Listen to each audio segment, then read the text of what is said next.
আসসালামু আলাইকুম। পুরো বাংলাদেশের মানুষ আজ শোকার্ত। পুরো বাঙালি জাতি আজ শোকার্ত। বাংলাদেশের প্রতিটি ঘরে ঘরে প্রতিটি মানুষ, প্রতিটি ব্যক্তি আজ গভীরভাবে মর্মাহত। আজকের পুরো বাঙালি জাতি একজন রাজনৈতিক ব্যক্তিত্ব না শুধু, বাংলাদেশের রাজনীতির একজন মুরব্বী, একজন আপসহীন নেত্রী, একজন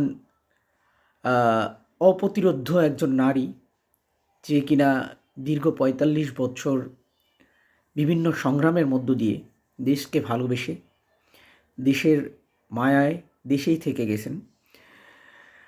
সেই মহিয়সী নারী যিনি আজকে কবরে শুয়ে আছেন, তার ব্যথায় ব্যথিত হয়ে পুরো বাঙালি জাতি আজ কিন্তু শোকাহত। আজকে 31st নাইট, 31শে ডিসেম্বর, এই 31st নাইট উপলক্ষে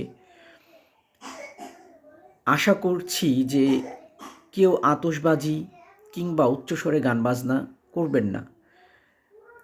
প্রতিটি ঘরে ঘরে পুরো জাতি কিন্তু আজ শোকাহত।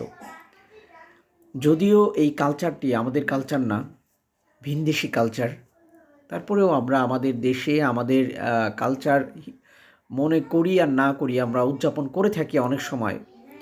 কিন্তু আপনাদের সবার কাছে অনুরোধ থাকবে, শুধুমাত্র আমাদের প্রিয় নেত্রী সম্মানার্থে এই বছর আপনারা আতশবাজি এবং উচ্চস্বরে গান বাজনা থেকে বিরত থাকুন।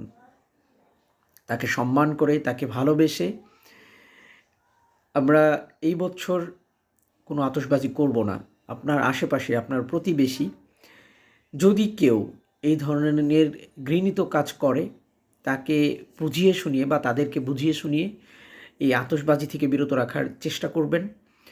আর সবাই প্রিয় নেত্রী খালেদা জিয়া, বেগম খালেদা জিয়া, মরহুমা বেগম খালেদা জিয়ার জন্য দোয়া করবেন। আল্লাহ যেন তাকে তার সমস্ত গুনাহগুলো মাফ করে তাকে যেন জান্নাত নসিব করেন, এবং এই আমাদের দেশটা যেন সুন্দরভাবে চলে, দেশটা যেন স্থিতিশীল থাকে, সেই দোয়া করবেন।